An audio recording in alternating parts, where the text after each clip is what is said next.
하나님의 명령 바벨론에서 떠나라 라고 하는 큐티 제목으로 말씀을 나눕니다. 오늘 저녁 7시 20분에 구역장 성경 공부 목양실에서 있고 8시에 수요 영성 예배 있습니다. 기억해 주시면 감사하겠습니다. 오늘 본문의 말씀으로 하나님의 명령 바벨론에서 떠나라 라고 하는 큐티 제목으로 말씀을 나누도록 하겠습니다. 17장 1절 이하에서는 큰 성 바벨론이 누구냐, 그리고 왜 무너질 수밖에 없느냐, 그리고 큰 성 바벨론, 이 요한계시록이 기록될 당시는 로마 제국이었는데 그 로마 제국의 권세를 힘입어 악을 행했던 하수인이라고 할 수 있는 13장 1절에서 이야기하는 바다에서 올라온 짐승, 황제들, 그들의 멸망을 이야기해 주었습니다. 그리고 나서 오늘 18장 1절에 와서는 그 바벨론이 무너질 수밖에 없는 본질적인 이유, 그리고 그 바벨론 제국에서 어찌할 수 없이 살아가고 있는 성도들에게 경고의 메시지를 전해주죠. 거기서 나와라. 어찌할 수 없이 세상 속에서 살아가지만 그 세상의 제약 가운데 물들어가면 안 되고 반드시 심판이 있을 것이기 때문에 동화되어져 가면 안 되고 구별된 모습으로 거기서 영적으로 나와야 된다. 그러한 메시지를 보여주고 있는 것이죠. 자, 1절 말씀에 보면 이 일 후에 다른 천사가 하늘에서 내려오는데 큰 권세, 어떤 권세예요? 선언의 권세입니다. 그 천사가 심판의 권세를 가진 건 아니고 심판주는 누구예요? 어린 양 예수 그리스도, 재림주로 이 땅에 오시는 그분이 심판주의 권세를 갖고 오시죠. 오늘 본문의 천사는 선언의 권세입니다. 심판을 알리는 그러한 권세를 갖고 있는 거죠. 그의 영광으로 땅이 환하여지더라. 천사의 영광은 누구의 영광이에요? 하나님의 영광을 반영하고 있는 것이죠. 모세가 시내산에서 율법을 받고자 40일 금식기도 하고 내려왔을 때 그의 얼굴에서 광채가 난단 말이에요. 수건을 가리지 아니하면, 앞을 가리지 아니하면 모세를 볼 수 없는 거죠. 모세의 영광이라고 보다는 모세가 하나님의 영광을 반영한 것이라고 그렇게 생각할 수 있는 것이죠. 그 천사가 말합니다. 2절에 힘찬 음성으로 외쳐 이르되 무너졌도다 무너졌도다 큰 성 바벨론이여, 귀신의 처소, 각종 더러운 영 모이는 곳이고 각종 더럽고 가증한 새들이 모이는 곳이 되었다. 완전한 죄악의 도시, 어두움의 도시, 사탄의 도시가 되었다. 그런 거죠. 여러분, 구약부터 지금까지 멸망되어진 나라와 제국은 상당히 많습니다. 애굽부터 시작해서 아수르, 그렇죠? 바벨론, 그 다음에 메데 바사, 헬라, 그리고 로마. 그 이후에도 많은 제국들이 있었지만 다 무너지죠. 세상 나라는 솔직히 다 무너져요. 그럼에도 불구하고 그 모든 제국의 정점에 있었던 가장 작은 나라 중에 하나가 히브리 민족, 유대인, 이스라엘인데 성경이 보여주는 건 뭐냐면 그 모든 제국은 역사 가운데 어쩌보면 다 무너지고 사라지지만 이스라엘이라고 하는 히브리 민족은 작은 민족임에도 불구하고 하나님의 선택 가운데서 영원할 것이라는 거죠. 구약의 이스라엘 백성은 모델이죠. 메시아가 그 히브리 민족을 통해서 나오게 되어지고 그 메시아를 통해서 새로운 하나님의 나라의 진정한 백성이 점점점 많아지고 예수 그리스도의 재림을 통해서 완성되어지는 것은 보여주는 것이죠. 그 이스라엘 민족은 어떤 나라예요? 제사장 나라예요. 제국을 이루겠다고 하는 비전이 아니라, 그렇죠, 제사장 나라, 사명을 이루는 나라로서의 역할을 감당하게 하겠다는 거예요. 그럼 세상의 나라, 그것이 애굽이 되었던 바벨론이 되었던 로마가 되었던 왜 무너지느냐? 이유는 분명합니다. 3절에 뭐라 그래요? 그 음행의 진노의 포도주로 말미암아 만국이 무너지는 것이다. 땅의 왕들이 그와 더불어 음행하였기 때문이다. 땅의 상인들도 그 사치의 세력으로 치부하였도다. 바다의 짐승, 로마의 황제들이 왜 그 엄청난 로마 제국의 권세를 등에 업고 통치를 함에도 왜 무너지는가? 그것은 음행과 사치 때문이다. 역사적인 사건을 보면요, AD 41년부터 54년에 로마의 황제는 글라우디우스라고 하는 황제인데, 이 글라우디우스의 부인이 누구냐면 베살리나 여왕이라고 합니다. 근데 이 여왕이 어떠한 죄를 졌는가? 음심을 품고 천박하게 방탕하게 몸을 맡기고 공창, 사창이 아니라 그랬죠? 고대 사회는 신전이 있는데 거기에는 남자 사제가 있고 여사제가 있어요. 근데 그 제의라고 하는 바알과 아세라, 자기들이 섬기는 제우스, 어떠한 신에게 제사를 드리든 그 모든 순서 가운데는 공창이라고 하는 사제들과의 음행을 통해 가지고 자기들이 섬기고 있는 신들에게 기쁨을 드리고자 하는 행위들을 행했다는 거예요. 근데 이 여왕이 신분을 밝히지 않고 매춘을 했다라고 하는 역사적인 기록이 남아있다라고 하는 거죠. 로마 황제들의 음란한 그러한 행위들은 이루 말할 수도 없습니다. 솔직히 로마의 황제들만 그랬느냐? 아니요. 마가복음 6장 17절 이하에 보면 세례 요한이 참수를 당하죠. 세례 요한이 참수를 당한 직접적인 이유가 뭡니까? 그렇죠. 헤롯의 아들인 헤롯 안디바가 자기의 이복 동생인 헤롯 빌립의 아내 헤로디아를 강제로 어떻게 해요? 데려오잖아요. 결혼을 하잖아요. 그의 딸 살로메가 생일날 춤을 추잖아요. 소원을 이루어 주겠다. 그랬더니 살로메가 어머니 헤로디아에게 가서 소원을 이야기하는데 뭘 청해야 되겠냐? 그랬더니 자기들의 결혼이 하나님 앞에서 부정하고 잘못된 거라고 책망했던 세례 요한의 목을 달라 그래라. 그래가지고 어쩔 수 없이 약속했기 때문에 세례 요한이 참수를 당하지 않습니까? 부정이죠.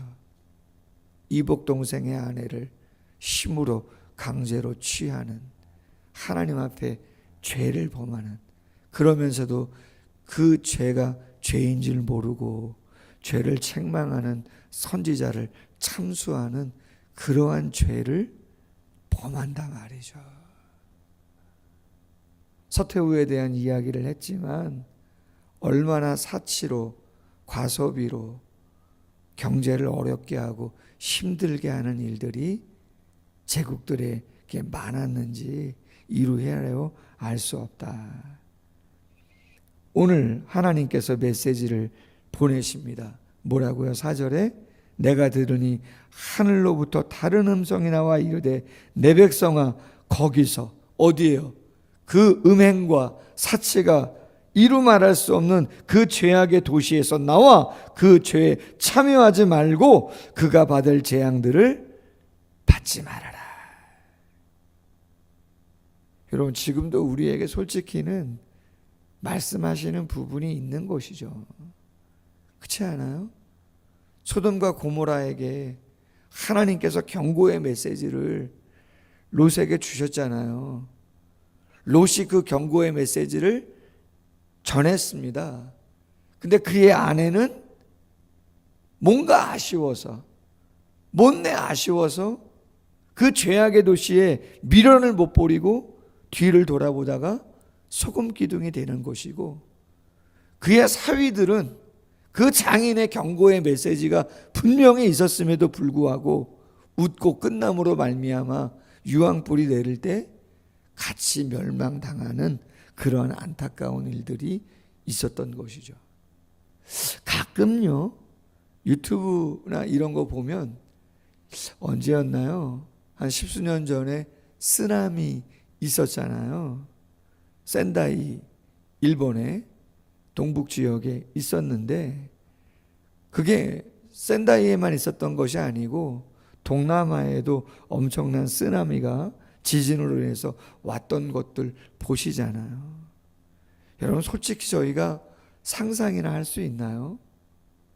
일본에 갔을 때 고베라고 하는 곳을 갔었었는데, 거기 지진이 엄청나게 났었던 그 모습을, 현장을 그대로, 메모리얼 파크였나 그런데 거기에 그대로 보존을 한 장소를 가봤어요. 그게 이렇게 그냥 보존을 하고 있거든요, 고베시에. 어떻게 저런 일들이 있을 수 있을까? 도로가 완전히 뒤집어진, 빌딩들이 완전히 무너져 버리는 순식간이거든요. 예고도 없어요, 솔직히는. 쓰나미가 뭐 쉽지 않지 않습니까? 예고를 했다고 하더라도 쉽지 않은 상황들인데, 수천 명이, 수만 명이 그냥 바닷물에, 그저 그 파도에 휩쓸려가는 모습들 보면 집이 통째로 떠내려가잖아요. 막 마을 전체가 그냥 삽시간에 사라져버리는, 보면서도 어찌할 수 없는 모습들을 보게 되는데, 떠나라, 결단하라는 것이죠. 5절부터 7절 말씀에 보면 하나님이 그들의 죄를 보응하신다는 거예요. 어찌 보면 성도들은 세상 속에서는 조금 피해를 본다고도 할 수 있어요. 2000년 전 로마 사회에서는 조금이 아니죠. 왜? 바벨론의 그 권세를 등에 업은 바다 짐승이 교회 공동체와 성도를 직접적으로 핍박을 하니까 조금 피해 보는 게 아니죠. 거기에 동조하지 않는다고 얼마나 많은 해를 가합니까? 근데 심판은 누가 하세요? 하나님이 하신단 말이야. 심판은 하나님이 하세요. 성도들에게 그 권한을 위임한 게 아니고 하나님이 직접 하신다고요. 로마서 12장 19절, 내 사랑하는 자들아, 너희가 친히 원수 갚지 말고 하나님의 진노하심에 맡기라. 기록되었으되 원수 갚는 것이 내게 있으니 내가 갚으리라고 주께서 말씀하시니라. 어제요, 교회 공사가 계속 진행 중이라 잠깐 나와서 이런저런 이야기들을 나누고 있는데, 그 측량하는 분들이 있죠. 한국 토지공사 그 차량이 왔어요. 저희 교회도 경계 측량을 한 두세 번 정도 한 기억이 있습니다. 당연히 건축을 허가받아서 해야 되기 때문에, 또 경계도 나누고 해야 되기 때문에 측량을 한 두세 번 했거든요. 딱 보면 알죠. 아는 분이어서 인사도 하고. 근데 측량을 어디 하세요? 알고 봤더니 우리 교회 맞은편, 바로 지금 막 거기 농사 짓는데 비닐하우스 치고 쓰레기 같은 것 좀 있고 하잖아요, 많이. 그 땅 주인이 와서 측량을 하시는 거예요. 제가 여기 12년 지금 개척하고 있지만 땅 주인을 한 번도 본 적이 없습니다. 소문으로만 들었지. 근데 울산에는 은퇴하신 교수님, 근데 그 교수님의 아드님이 계신데 며느님이 오신 거죠. 그 교수님의 며느님이. 왜? 다 증여를 했기 때문에 그분들이 실소유주인 거예요. 근데 얼마 전에 구청에서 연락이 왔다는 거예요. 지금 여기에 당신 땅에 불법으로 거기를 점유하고 사용하는 사람이 있다. 불법으로 임대를 해가지고 법을 어기는 사람이 있다. 당신이 소유주니까 그거를 다 해결해라. 안 그러면 벌금이나 여러 가지 관해서 이야기하겠다고 그게 왔다는 거예요. 아, 그래요? 당신은 몰랐다는 거죠. 당신의 땅이 저렇게 된 거를 전혀 몰랐다는 거예요. 솔직히 저는 심중으로는 알고 있었어요. 왜? 그 땅을 지금 사용하고 있는, 주인 행세하고 있는 사람이, 죄송한 얘기지만 당신은 계약을 하고 다 뭐 하고 했다고 하지만, 제가 실제적으로 저 위에 말씀을 드렸지만 돌아가신 김영복 어르신이 저에게 직접 말씀하신 게 있고, 그리고 그 밭을 관리하는 분이 그렇게 정상적으로 하시지 않았을 것이라고 하는 심중이 있지만, 목사가 확실하지 않은데 대놓고 이야기할 수가 없고, 동네 분들과 또 같이 무엇인가 하는 부분들이 있기 때문에 직접 오셨어요. 조금 있다가 얼마 안 있으면 저 문제 해결하고 여기 펜스를 칠 거랍니다. 땅을 관리하겠다는 거죠. 어떻게 하실 계획이냐? 당신이 말합니다. 당신 자녀가 의대를 갔는데 할아버지가 여기다가 병원을 차리면 좋겠다고 그렇게 손주에게 이야기를 했다는 거예요. 그래서 그러한 계획을 갖고 있다, 그런 이야기를 땅 주인이 하더라고요. 근데 불법 점유하고 있는 그분이 요새 안 보여요. 어디 가셨지? 왜 안 보이시지? 동네 분들 한 두 분이 저에게 이야기해요. 확실하진 않은데 음주를 너무나 많이 해가지고 집행유예 기간인데 또 적발된 것 같다. 확실하진 않아요. 두 분 다 똑같은 얘기를 해요. 근데 그런 상황 같다. 전화도 안 되고, 지금 연락이 되는 사람이 동네 분들 늘 친하게 지냈는데 하루가 멀다 하고 만났는데 연락되는 사람이 한 명도 없다는 거예요. 제가 어제 말씀을 묵상하면서 그런 생각했어요. 제가 할 수 있는 게 없어요. 제가 주인이 아니잖아요. 그 땅 주인이. 여러분, 이 세상의 주인이 제가 아니잖아요. 저와 여러분들 다 주인 되시는, 소유 되시는 하나님께 위임받아 사용권을 갖고 행사하고 있는 거지, 소유권은 우리에게 있는 게 아니죠. 심판은, 마지막 결산은 심판주이신, 소유주이신 하나님께서, 그리스도께서 권한을 갖고 오시는 거죠. 주인 행세하면 안 돼요. 오늘 말씀 보십시다. 7절 하반절에 나는 여왕으로 앉은 자요 과부가 아니라 결단코 애통함을 당하지 아니하리라. 교만이죠. 바벨론이 내가 왕인데, 내가 주인인데 나는 고통당하지 않을 거야, 큰 소리 치면서 이야기한다는 거예요. 여러분, 성경에 보면 오바댜서는 에돔 족속의 멸망을 예언한 건데, 오바댜서 1장 3절이야. 너의 마음의 교만이 너를 속였도다.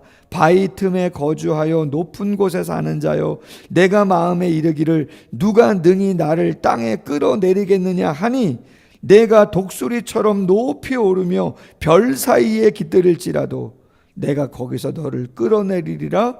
여호와의 말씀이니라. 교만이 속이는 거죠. 나는 해를 당하지 않고, 나는 괜찮고, 내가 주인인 것처럼 그렇게 행세하다 보면 결국은 어려움을 당하게 되어지는 거다. 8절, 하루 동안입니다. 하루 동안에 재앙이 임할 수 있습니다. 사망과 애통과 흉년이, 불에 살라지는 어려움이 있을 수 있죠. 진정한 강자가 누구냐? 그를 심판하시는 주 하나님이 강한 자이심이니라. 아멘. 세상 속에서 어찌할 수 없이 살아갈 수밖에 없지만 동화되지 않기를 원하고, 거기서 떠나라, 거기서 나오라 라고 말씀하시는 그 말씀의 경고가 다시 한번 우리의 마음에 들려지기를 원하고, 조금 힘들고 어려운 부분이 있다 할지라도 믿음으로 잘 인내함으로 하나님의 보호하심 가운데 거할 수 있는 모두가 되기를 주님의 이름으로 소원합니다. 기도하겠습니다. 하나님 아버지, 세상에 있는 모든 영혼들 진리를 모르는 영혼이기에 악을 행하고 죄악을 행합니다. 불쌍한 영혼들입니다. 어찌 보면 우리가 품고 더 감당해 주어야 할 그러한 영혼들입니다. 분명한 생각들을 바르게 하게 하시고 죄악의 세상에 동화되어져 가지 않도록 도와주시고, 결단할 일 있으면 결단하게 하시고, 경계할 일 있으면 경계할 수 있도록 도와주시기를 원합니다. 음행과 사치와 교만 가운데 거하지 아니하도록, 교만이 우리 자신을 속이는 것임을 분명히 깨닫게 하시고, 소유주는 아버지 하나님이십니다. 심판주는 아버지 하나님이십니다. 믿음으로 인내하며 잘 감당하여 하나님의 구원을 경험하는 우리 모두가 되어질 수 있도록 하나님의 성령께서 함께 하시고 인도하여 주옵소서. 기도합니다. 기도의 문 열어주시고 하나님의 시야가 우리의 마음에 보여줄 수 있는 귀한 시간 될 수 있도록 함께하여 주시옵소서. 예수님의 이름으로 기도하옵나이다. 아멘.